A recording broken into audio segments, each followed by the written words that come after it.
ನಮಸ್ಕಾರ ಎಲ್ಲರಿಗೂ. ನಾನಿವತ್ತು ನಿಮಗೆ ಕ್ರಾಸ್ ಬೆಲ್ಟ್ ಹೇಗೆ ಸ್ಟಿಚ್ ಮಾಡೋದು, ಹೇಗೆ ಅಟ್ಯಾಚ್ ಮಾಡೋದು ಅಂಥೇಳಿ ನಿಮಗೆ ತೋರಿಸ್ಕೊಡ್ತೇನೆ ರೀ. ಬರ್ರಿ ಹೇಗೆ ಮಾಡೋದು ಅಂಥೇಳಿ ನೋಡ್ಕೊಂಬರೋಣ. ಮೊದಲಿಗೆ ನಾನಿಲ್ಲೇ ಮೇನ್ ಬಟ್ಟೆನ ಈ ಥರ ಕಟ್ ಮಾಡಿಕೊಂಡು ಇಟ್ಕೊಂಡಿದ್ದೀನಿ. ಮತ್ತು ನಾನು ಕ್ರಾಸ್ ಬೆಲ್ಟ್ನ 3.5 ಇಂಚು ಕೆಳಗೆ ಮತ್ತು 2.25 ಇಂಚು ಮೇಲ್ಗಡೆ ನಾನು ಕಟ್ ಮಾಡಿಕೊಂಡು ಇಟ್ಕೊಂಡಿದ್ದೀನಿ. ಸ್ವಲ್ಪ ಜಾಸ್ತಿನೇ ತೊಗೊಂಡಿದ್ದೀನಿ, ಯಾಕಂದರೆ ಹೊಲಿಗೆಯಲ್ಲಿ ಹೋಗುವಾಗ ನಮಗೆ ಕಡಿಮೆ ಬೀಳಬಾರ್ದಲ್ಲ, ಅದಕ್ಕೋಸ್ಕರ ನಾನು 3.5 ಇಂಚು 2.25 ಇಂಚನ್ನ ನಾನು ತೊಗೊಂಡಿದ್ದೀನಿ. ತೊಗೊಂಡು ಈ ಥರ ಅಪೋಸಿಟ್ ಸೈಡ್ಗೆ ನೀವು ಇಟ್ಕೊಂಡ್ರಿ ಅಂತ ಹೇಳಿದ್ರೆ ನೀವು ಹೊಲಿಯೋದು ತುಂಬಾ ಈಸಿಯಾಗಿರುತ್ತೆ. ಇದೊಂದು ಸಿಂಪಲ್ ಟಿಪ್ಸ್ ನಿಮಗೋಸ್ಕರ. ನೋಡಿರಿ, ಈಗ ನಾನು ಹೊಲಿಯಾಕತ್ತೇನೆ ರೀ. ನೋಡಿರಿ, ಈ ಥರ ಸ್ಟಿಚ್ ಮಾಡ್ಕೋಬೇಕ್ರಿ. ನೋಡಿರಿ, ಈ ಥರ ಸ್ಟಿಚ್ ಮಾಡಿಕೊಂಡು ಒಂದು ಅರ್ಧ ಇಂಚು 1/4 ಇಂಚಿನಷ್ಟು ಬಿಟ್ಕೊಂಡು ನೀವು ಸ್ಟಿಚ್ ಮಾಡ್ಕೋಬೇಕು, ಇಲ್ಲಾಂದರೆ ಹೊಲಿಗೆ ಬಿಚ್ಚೋಗುತ್ತೆ. ಸೊ ಅದಕ್ಕೋಸ್ಕರ ನೋಡಿ, ನಾನು ಸ್ಟಿಚ್ ಮಾಡ್ಕೊಂಡಿದ್ದು ಆದಮೇಲೆ ಎಕ್ಸ್ಟ್ರಾ ಬಟ್ಟೆ ಏನಿತ್ತಲ್ಲ ಅದನ್ನು ಕಟ್ ಮಾಡಿಕೊಂಡು ಸೈಡಲ್ಲಿ ತಗೊಂಡ್ಬಿಡ್ತೀನಿ. ಆಮೇಲೆ ಇದ್ರ ಮೇಲೆ ನಾನು ಈ ಥರ ಹೊಳಿಸ್ಕೊಂಡು ಈ ಥರ ಟಾಪ್ ಸ್ಟಿಚ್ನ ಹಾಕ್ಕೊಳ್ತೀನಿ ರೀ. ನೋಡಿರಿ, ಈ ಥರ ಟಾಪ್ ಸ್ಟಿಚ್ನ ಹಾಕೋಬೇಕ್ರಿ. ಟಾಪ್ ಸ್ಟಿಚ್ ಹಾಕೋದ್ರಿಂದ ನಿಮಗೆ ನೀಟಾಗಿ ಪರ್ಫೆಕ್ಟಾಗಿ ಚೆನ್ನಾಗಿ ಕಾಣಿಸುತ್ತೆ.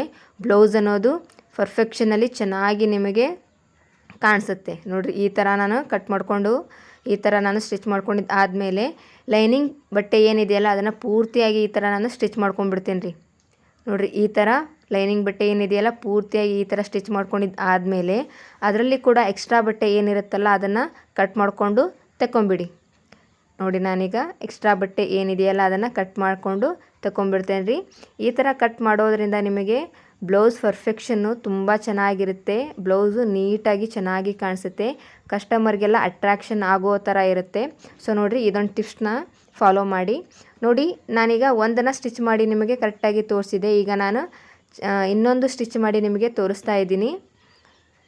ನೋಡ್ತಿರ್ಬೋದು, ನೀವು ಕರೆಕ್ಟಾಗಿ ಸ್ಟಿಚ್ ಹಾಕೋದ್ರಿಂದ ನಿಮಗೆ ಕಸ್ಟಮರು ಚೆನ್ನಾಗಿ ಇಂಪ್ರೂವ್ ಆಗ್ತಾರೆ.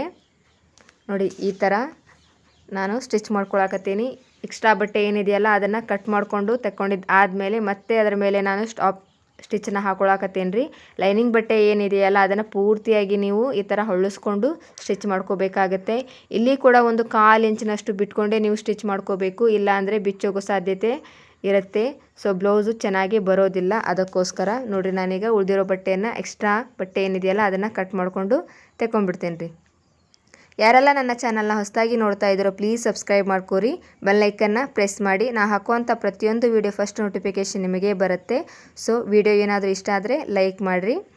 ನೋಡಿರಿ, ಈಗ ನಾನು ಕ್ರಾಸ್ ಬೆಲ್ಟ್ನ ಹೇಗೆ ಅಟ್ಯಾಚ್ ಮಾಡೋದು ಅಂಥೇಳಿ ತೋರಿಸ್ಕೊಡತ್ತೇನೆ ರೀ. ಹೇಗೆ ಸ್ಟಿಚ್ ಮಾಡೋದು ಅಂತ ನೋಡ್ಕೊಂಬಂದ್ರಲ್ಲ, ಈಗ ಹೇಗೆ ಅಟ್ಯಾಚ್ ಮಾಡೋದು ಅಂಥೇಳಿ ನೋಡ್ಕೊಂಬಿಡ್ರಿ. ನೋಡಿರಿ, ಈಗ ನಾವು ಆಪೋಸಿಟ್ ಸೈಡಲ್ಲಿ ಏನು ಇಟ್ಕೊಂಡು ನಾವು ಹೊಲ್ಕೊಂಡಿದ್ವಲ್ಲ ಅದೇ ಸೈಡಲ್ಲಿ ನಾವೀಗ ಮೇನ್ ಬಟ್ಟೆಗೆ ಅಟ್ಯಾಚ್ ಮಾಡ್ಕೋಬೇಕಾಗತ್ತೆ. ಸೊ ನೋಡಿ, ಈ ಥರ ಇಟ್ಕೊಂಡಿದ್ದೀನಿ. ನಾವು ಮೇನಾಗಿ ಏನು ಅಟ್ಯಾಚ್ ಮಾಡ್ಕೊಂಡಿದ್ವಲ್ಲ ಹೊಲ್ಕೊಂಡಿದ್ವಲ್ಲ ಅದನ್ನು ಮೇಲೆ ಇಟ್ಕೋಬೇಕು. ಮತ್ತು ಎಕ್ಸ್ಟ್ರಾ ಬಟ್ಟೆನ ನಾನು ತೊಗೊಂಡಿದ್ನಲ್ಲ ಇನ್ನೊಂದು ಪೀಸ್ನ ಅದನ್ನು ಕೆಳಗಡೆ ಇಟ್ಕೋಬೇಕು. ಸೊ ಇಟ್ಕೊಂಡು ಮೊದಲಿಗೆ ಕರೆಕ್ಟಾಗಿ ಇಟ್ಕೊಂಡಿದ್ದು ಆದಮೇಲೆ ಈ ಥರ ಹೊಲಿಗೆ ಹಾಕೋಬೇಕ್ರಿ. ನೋಡಿರಿ, ನೋಡಿಕೊಂಡು ಹೊಲಿಗೆ ಹಾಕೋಬೇಕಾಗತ್ತೆ. ನೀವು ಒಮ್ಮೆಲೇ ಹೊಲಿಗೆ ಹಾಕೋದ್ರಿಂದ ಅದು ಸರಿಯಾಗಿ ಕೂರೋದಿಲ್ಲ. ಬಿಟ್ಟು ಬಿಟ್ಟು ನೀವು ಹೊಲಿಗೆ ಹಾಕೋದ್ರಿಂದ ತುಂಬ ಚೆನ್ನಾಗಿರುತ್ತೆ. ಮತ್ತು ಫಸ್ಟಿಗೆ ಮತ್ತು ಲಾಸ್ಟಿಗೆ ನೀವು ಹೊಲಿಯುವಾಗ ರಫ್ ಹೊಡೆಯೋದನ್ನು ಮಾತ್ರ ಮರಿಬೇಡಿ. ರಫ್ ಹೊಡೆದಿಲ್ಲ ಅಂದರೆ ಹೊಲಿಗೆ ಬಿಚ್ಚೋಗುತ್ತೆ. ಬಿಚ್ಚೋದ್ರೆ ಕಸ್ಟಮರು ಹೆಚ್ಚಿಗೆ ಆಗೋದಿಲ್ಲ. ನೋಡಿರಿ, ಈ ಥರ ನಾನಿಲ್ಲಿ ಸ್ಟಿಚ್ಚನ್ನ ಹಾಕ್ಕೊಂಡಿದ್ದೀನಿ. ಈಗ ಯಾವ ಥರ ಹೊಲಿಸ್ಬೇಕು ಅಂತ ಹೇಳಿದರೆ ನೋಡಿರಿ, ಈ ಥರ ಹೊಲಿಸ್ಬೇಕು. ಈ ಥರ ಹೊಲಿಸಿದ ಆದಮೇಲೆ ನಾವು ಏನು ಸ್ಟಿಚ್ ಮಾಡ್ಕೊಂಡಿದ್ವಲ್ಲ ಕ್ರಾಸ್ ಬೆಲ್ಟ್ನ ಅದ್ರ ತುದಿ ಮತ್ತು ಇನ್ನೊಂದು ನಾವು ಲೈನಿಂಗ್ ಬಟ್ಟೆನ ಅಟ್ಯಾಚ್ ಮಾಡ್ಕೊಂಡಿದ್ವಲ್ಲ ಆ ಬಟ್ಟೆನ ಸೇರಿ ಈ ಥರ ಹೊಲಿಗೆ ಹಾಕೋಬೇಕ್ರಿ. ನೋಡಿರಿ, ಈ ಥರ ಹೊಲಿಗೆ ಹಾಕೋದ್ರಿಂದ ನಿಮಗೆ ಚೆನ್ನಾಗಿ ಪರ್ಫೆಕ್ಟಾಗಿ ನಮ್ಮ ಬ್ಲೌಸು ಕ್ರಾಸ್ ಬೆಲ್ಟಾಗಿ ಚೆನ್ನಾಗಿ ಕೂರುತ್ತೆ. ಸೊ ಲಾಸ್ಟಿಗೆ ನೀವು ರಫ್ ಹೊಡೆಯೋದು ಮಾತ್ರ ಮರಿಬೇಡ್ರಿ. ನೋಡಿರಿ, ಈಗ ಈ ಥರ ಒಳಗಿಂದ ಬಟ್ಟೆನ ತೆಕ್ಕೋಬೇಕು. ನೋಡಿರಿ, ಈಗ ಒಳಗಿಂದ ಈ ಥರ ಬಟ್ಟೆನ ತೆಕ್ಕೊಂಡು ನೋಡಿರಿ ಈ ಥರ ರೆಡಿ ಆಗುತ್ತೆ. ಎಷ್ಟು ಚೆನ್ನಾಗಿ ಕಾಣಿಸುತ್ತೆ. ಸೊ ಅದ್ರ ಮೇಲೆ ನೀವೀಗ ಟಾಪ್ ಸ್ಟಿಚ್ನ ಹಾಕೋಬೇಕು. ನೀವು ಹಾಕೊಳ್ಳೋದಿದ್ರೂ ನಡೆಯುತ್ತೆ, ಹಾಕ್ಕೊಂಡ್ರೂ ನಡೆಯುತ್ತೆ. ಆದರೆ ನೀಟಾಗಿ ಪರ್ಫೆಕ್ಟಾಗಿ ಕಾಣಬೇಕು, ಚೆನ್ನಾಗಿ ಕಾಣಿಸ್ಬೇಕು ಅಂತ ಹೇಳಿದರೆ ನೀವು ಸ್ಟಿಚ್ನ ಹಾಕ್ಕೊಳ್ಳೇಬೇಕು. ತುಂಬ ಚೆನ್ನಾಗಿ ಕಾಣಿಸುತ್ತೆ. ನಾನು ಪ್ರತಿಯೊಂದು ಬ್ಲೌಸ್ಗೂ ಇದೇ ಥರ ನಾನು ಸ್ಟಿಚ್ ಮಾಡ್ಕೊಳ್ಳೋದು. ನೋಡಿರಿ, ಈ ಥರ ಚೆನ್ನಾಗಿ ಕಾಣಿಸುತ್ತೆ. ನೀವು ಯಾವುದೇ ಥರ ಬ್ಲೌಸ್ ಹೊಲಿದ್ರೂ ಅದಕ್ಕೆ ಪರ್ಫೆಕ್ಟಾಗಿ ಹೊಲಿಗೆ ಬೀಳೋದು ತುಂಬ ಇಂಪಾರ್ಟೆಂಟ್ ಆಗುತ್ತೆ. ಸೊ ನೋಡಿಕೊಂಡು ನೀವು ಹೊಲಿಗೆನ ಕರೆಕ್ಟಾಗಿ ಹಾಕೋಬೇಕ್ರಿ. ಯಾವುದೇ ಸ್ಟಿಚಿಂಗ್ ಮಾಡಬೇಕಾದ್ರೆ ವೀಡಿಯೋನ ಅಥವಾ ಬ್ಲೌಸ್ನ ನೀವು 1/4 ಇಂಚ್ ಅಥವಾ ಅರ್ಧ ಇಂಚ್ ಬಿಟ್ಕೊಂಡೇ ನೀವು ಸ್ಟಿಚ್ ಮಾಡ್ಕೋಬೇಕಾಗತ್ತೆ. ಇಲ್ಲ ಅಂದರೆ ನೀವು ತುದಿಗೆ ಹೊಲಿಗೆ ಹಾಕೋದ್ರಿಂದ ಅದು ಬಿಚ್ಚೋಗುತ್ತೆ. ಬ್ಲೌಸು ಅಷ್ಟು ನೀಟಾಗಿ ಚೆನ್ನಾಗಿ ಕಾಣಿಸೋದಿಲ್ಲ. ಕಸ್ಟಮರು ಈ ಥರ ಹೊಲಿಯೋರನ್ನ ನೋಡಿದರೆ ಯಾರೂ ಬರೋದಿಲ್ಲ, ಚೆನ್ನಾಗಿ ಹೊಲಿಯೋದಿಲ್ಲ ಅಂಥೇಳಿ ಯಾರೂ ಬರೋದಿಲ್ಲ. ಸೊ ನೋಡಿಕೊಂಡು ನೀವು ಸ್ಟಿಚ್ ಮಾಡ್ಕೋಬೇಕಾಗತ್ತೆ.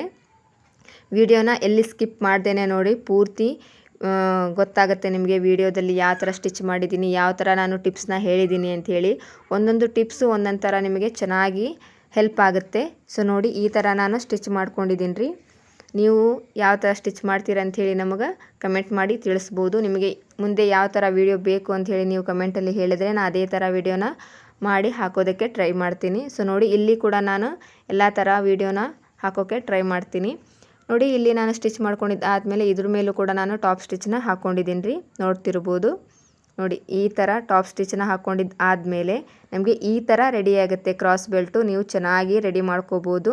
ಸಿಗೋಣ್ರಿ ಮತ್ತೊಂದು ವಿಡಿಯೋದಾಗ. ನಮಸ್ಕಾರ.